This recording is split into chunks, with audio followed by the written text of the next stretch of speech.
Sabado ngayon at maagang gumising ang aking pagkatao nito. Bago ang lahat, pinagpipray ko muna yung mga batas na dapat kong pagdaanan.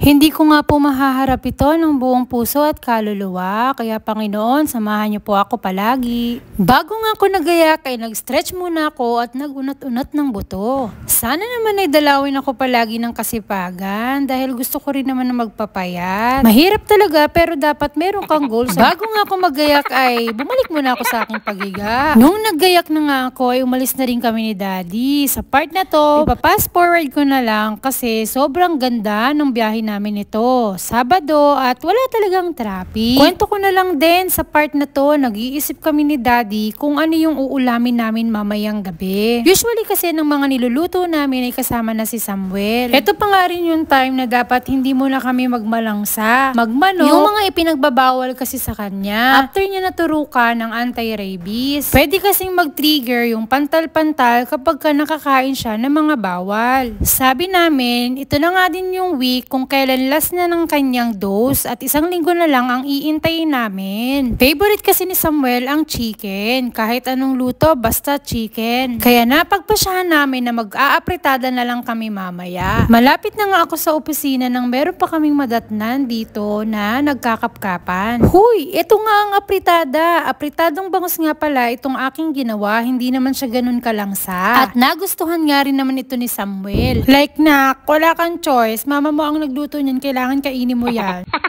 Pagdating nga namin sa office ay nagmadali na akong umakyat. Nagpain mo na ako kay Kuya Guy. Tapos tinanong ko na rin siya kung marami na bang tao sa taas. Oo be, marami ng tao. Mag-aalas 8 na kaya.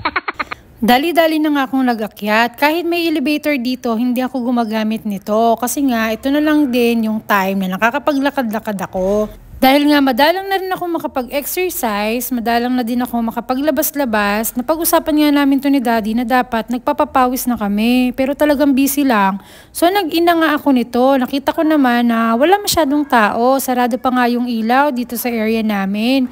Inayos ko na nga rin yung mga dapat kong ayusin para bago mag-alas 8, magsisimula na kagad ako. Nung nag-aayos nga ako, bigla nang dumating itong seatmate kong maganda. Ay, san banda? Kaya kung makita mo to, huwag ka nang mag-comment kasi ito kasing seatmate ko, palaging may side comment to, talagang hindi ka mananalo. Huwag mo na talagang subukan kasi talagang hindi ka mananalo. Sa araw-araw kasi na ginawa ng Panginoon, talagang itong batang to, pagkausap ko to, walang hindi siyang hindi isasagot sa'yo. May sagot at sagot to. Ito nga yung batang laging may answer, kahit wala kang tanong ay sumasagot to. Ay, malapit na nga mag-alas 8 nito pero nag-uumpisa na nga ako kasi isa akong loyal na empleyado. Ay wow! Mag-iilawan na nga at talagang liliwanag na dito sa pwesto ko dahil alas 8 na nga nito, ito na, nag-i-start na nga ang ating dilema. Ay hindi naman. Ito kasi yung trabaho na dapat talagang trabahuin mo. Meron ba namang trabaho na dapat hindi trabahuin? Ano ba te? So hindi. Dapat talaga itong trabaho na to, hindi nga to matatapos kung hindi nyo tatrabahuin at hindi to tatayo kung hindi nyo gagawin. Ano ba te? Puro na lang tayo yung naririnig ko sa'yo. Ay hindi. Kaya nga pala ako nagmaaga magpasok kasi nga meron nga akong gagawin na dapat naming iasap. Eto nga, nakipagdiskusyonan pa nga ako sa seatmate ko, no? Kasi ba naman, mutual kami ng understanding nito.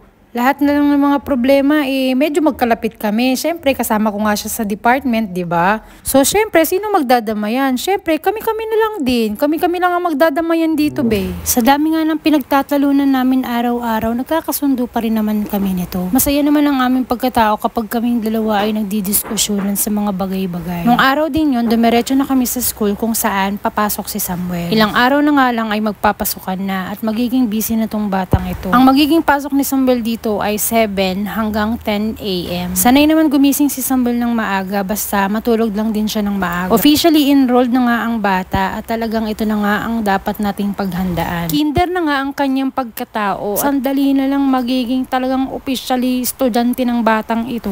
Anak kong alam mo lang ang dami-daming kailangan paghandaan ni mama at ni papa. Pero habang bata ka, enjoyin mo ang mga bagay-bagay sa mundong ito. Kailangan mo talagang mag-ready dahil napakaraming kailangan isolve sa mundong ito. Ay, gabi na nga nung natapos ang aming pagpapa-enroll sa kanya. Talagang tinaon namin na Sabado namin siya i-enroll kasi maaga ang uwian ko kapag Sabado. Gabi na nga nung natapos ang aming pagpapa-enroll sa kanya.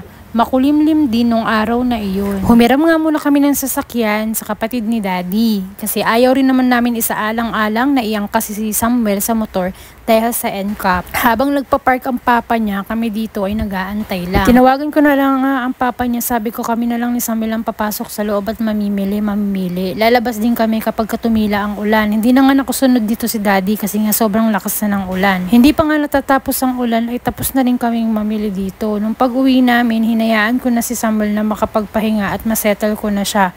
After no, nagyaya siya na mag-painting daw kaya nareadyan ko siya ng dapat niyang i-paint. Natapos na naman nga ang buong araw. Marami na naman nangyari at marami na namang mangyayari sa susunod. Salamat Jesus!